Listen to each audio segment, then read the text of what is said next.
Neno mipango sio jina la utani, ni la kwangu mwenyewe mipango. Na mpango wa leo ni kumkimbiza shetani na wahalifu wake. Wasipookoka cha moto watakipata. Maana tunasema kwamba asiyefunzwa na mamaye atafunzwa na nani? Na ulimwengu. Leo hapa tunatangaza hadharani, hatukamatani.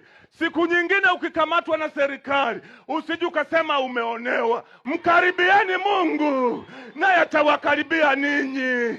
Sikia tena, andiko linaendelea kusema ya kwamba itakaseni mikono yenu enyi wenye dhambi, na kuisafisha mioyo yenu enyi wenye nia mbili. Haleluya! Mheshimiwa mkuu wa wilaya, nisamehe, nilifikiri niko kwenye mkutano wa Injili. Niendelee nisiendelee? Nakaribia kumaliza jamani. Mkitaka mje muandae mkutano wa Injili.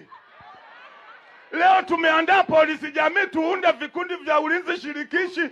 Siku hiyo muandae mkutano wa Injili, tunahubiri na watu watubu. Watu wakitubu hakutakuwepo na ubakaji. Watu wakitubu hata kuibia mke wako. Ujua wakati mwingine mtu anazaa naye fanana na fulani kwa sababu kachepukia kule, lakini bila michepuko hiyo utazaa mtoto anafanana na wako.